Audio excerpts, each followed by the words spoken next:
Hey Gators, welcome to Terrorism in Europe Part 3. I like to end with lessons learned when I wrap up units and I'm working through a class and looking at policies and practices that benefit people so that we don't get depressed by studying terrorism or studying crime and feel hopeless at the end of a class. We need to think about how we can move forward. So I'm going to show you a brief clip from the Security Council of the European Union, and we're going to look in this unit as the EU has strengthened its fight against terrorism within its borders.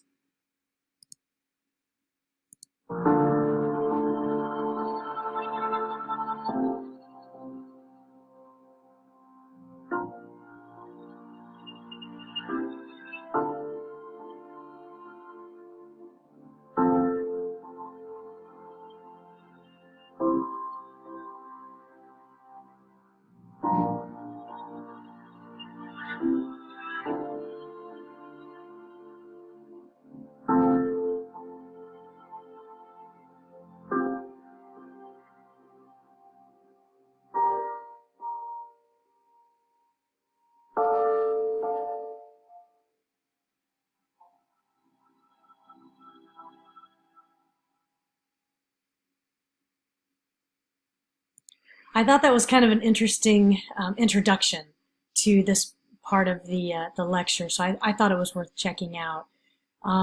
We are very connected in our fight against terror, and I think you'll recognize some of the things that the EU is doing that the United States is also doing, and some new things they're doing which maybe the United States should take a look at as well. So let's jump into some of what the EU fight looks like. So first, when we look at the EU fight against terrorism, the focus from the EU Security Council is to prevent, protect, pursue, and respond. And these are some of the actions, among many, that have been taken as far as the fight against terrorism. So first are strengthened rules to prevent new forms of terrorism, and we'll go into that in a moment. They have also introduced reinforced checks at external borders, focusing on improving transport security, protecting strategic targets, and reducing the vulnerability of critical infrastructure. You'll also see enhanced firearms controls and a recognition that guns are emerging in the EU and that we need to be thinking about how this is going to work. The EU has also created a dedicated body to curb terrorist propaganda online, lone actor terrorism, looking at foreign fighters, and the use of social media by terrorists. So this is all very interesting, and it can play out in a lot of ways, but let's go into more detail. So these are a few of the key milestones. So these are so recent that there isn't a lot of research on this yet, but I think it's worth mentioning the milestones so that we can look to the future to see how effective these become if we see them creating more security for the people of the EU. So in April 2017, the Council adopted a directive on the control and acquisition and possession of firearms.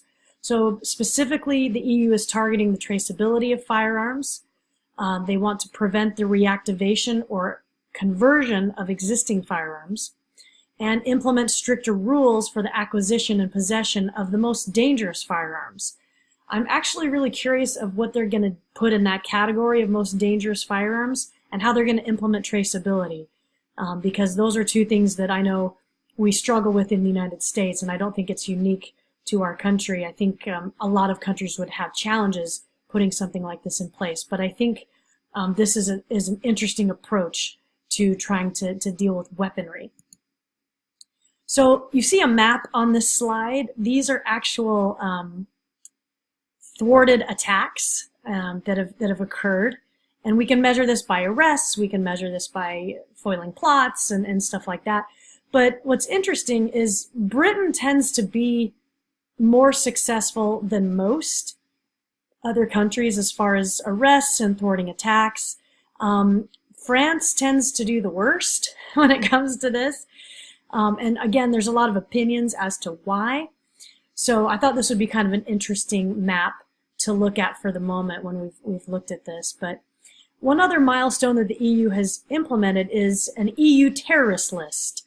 Basically, persons, groups, and entities involved in terrorist acts and subject to restrictive measures, meaning that we can freeze your financial assets and require police and judicial cooperation in questioning you and searching out your place of residence and getting you to provide information and intel. So again, they've had forms of this in the past, but it's kind of strengthened to a new level today. We also see some other milestones as really criminalization of terrorist offenses. And you go, well, hasn't terrorism always been illegal? Yes, but there are activities that were outside of the jurisdiction of terrorism offenses, which are now included in that. So here you can see in March of 2017, there's a directive on combating terrorism, looking at the legal framework, really trying to focus on what we call left of boom. So if boom is the bomb or the attack that happens, we want to stay to the left of that, the prevention and the precursors, the planning and the plotting. We don't want to be on the right side of boom because that means the attack already happened and we're being very reactive. So these are proactive measures that criminalizes acts such as the undertaking of training or traveling for terrorist purposes. So it'll be interesting to see what the courts determine as evidence of training and evidence of a terrorist purpose. Organizing or facilitating such travel. So if you buy tickets or prepare someone's trip, you could be incriminated as well. And then certainly providing or collecting funding related to terrorist groups or activities. So this starts to resemble something that we're familiar with in the United States called the U.S. Patriot Act. So these are a couple of nods to these measures. Now, it's not to say that the U.S. Patriot Act has not been challenged in court. It has. And we've had to look at reforms to it and modifications to it because you have to remember when you're in a moment of imminent threat, you can justify a lot of very extreme measures that seem necessary, but that over time can really do some damage and infringe on people's civil liberties. So we have this constant battle between security and privacy. What you gain in security, you tend to lose in privacy. What you gain in privacy, you tend to lose in security. So it's a yin and a yang relationship. So we're going to have to see how this plays out. Here's another map, again, showing terrorist attack and arrest. So look at the UK, for example. So right in here, in red, we see the number of attacks. In yellow, we see the number of arrests. So that is an impeccable record by the UK. They are at the top of the list as far as their counterterrorism efforts. France, now you can argue they've really been pummeled a lot more.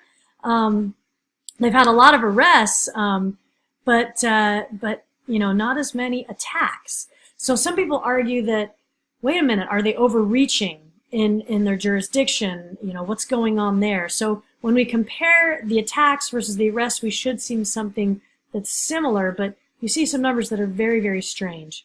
And again, we don't really see attacks up in Sweden, Finland, you know, in that part of, in Scandinavia, not as many attacks up there. They're mostly in Spain, France, the UK, and Germany. So again, just more data to kind of contextualize what we're talking about here. But essentially, the UK is among the best. That's why I wanted to research them and talk to them about their strategies. So this one's interesting. The fight against online radicalization. That's tricky. So in 2015, Europol created a dedicated unit to tackle propaganda on the internet. In this class, we had a whole module that looked at media and also looked at websites and propaganda and some of these kinds of things in the United States. This unit is supposed to identify terrorist and violent extremist content and advise member states on the matter. But my question is, how do you identify the content? Because between free speech and your ability to vocalize your opinion, how do you distinguish that against things that determine that you're going to act and pose an imminent threat and plot and plan destruction and murder of people, essentially? So you have to get, you know, very definitive in what this is. But we're going to actually look at this in a moment with an infographic that I think was very telling. So this is the infographic I was talking about. This kind of goes back to the Terror in Europe film as far as trying to do sharing and these kind of things. So there's a few that we're going to talk about that have to do with internet content, with cybersecurity, with intelligence sharing. We'll go through these together. So essentially, how will we boost Europe's security? So basically, the European Council is saying we need databases used to control borders and fight crime because they're not talking to each other. this country is using these, this country isn't, and so the exchange is really lopsided. We need these databases to talk to each other so we can identify threats. The EU is developing 4 tools that authorities can use to better access and share information. So they have the European Search Portal that can simultaneously search in all relevant EU databases. So they're trying to kind of comprehensively make a search happen. They have a multiple identity detector when we see identity fraud and people trying to pose as other people, and there's an alert that comes out of that. We also see cross-checks in biometric data, biometric matching services, and then streamlined access to data on non-EU citizens or a common identity repository. Wow, those are very sweeping changes. So again, we have to consider what biometric data is ethical to collect. Should we collect it? How is it disseminated? How is it used? Can it be used for other purposes? We also have to think about identity repositories as well, because in the digital age, verifying identity has become a little more complicated. But these are, again, some things I wanted to show you on the infographic. These are some key figures, information sharing when it comes to Europe. So law enforcement agencies are sharing more and more information to fight terrorism, to track foreign fighters and their comings and goings, and tackle serious and organized crime. So we've seen an increase in foreign terrorist fighters recorded, identifying who they are, more alerts on the systems, increases in searches in Interpol databases of stolen and lost travel documents, and searches in Interpol's criminal data, or Europol's, criminal database. This is all, I think, progress and a step in the right direction, because it should be catching more people as they're moving around and kind of doing that cross-identification border to border. A few other things I wanted to show you, again, and this is all on the European Council, that I thought was, again, very, very telling.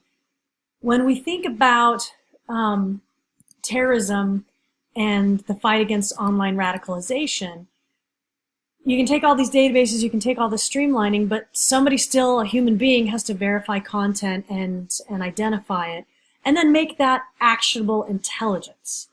So that is not an exact science. There is judgment in that decision making. And again, we'll be able to see this in the upcoming years to see how useful it is. We also have one other thing I wanted to bring up as we bring this to a close, and that's the use of PNRs. So this has been a very, very recent update. So a PNR is a passenger name of record. It's largely equivalent to the US's no-fly list. Okay, so we're getting passenger lists, identifying people who are not allowed to fly. It's very similar. There are some differences, but it's very similar. So Europe has actually attempted to establish passenger name of record since 2004, but it has never made it. It's finally been adopted in April 2016, and that history is very fascinating to study.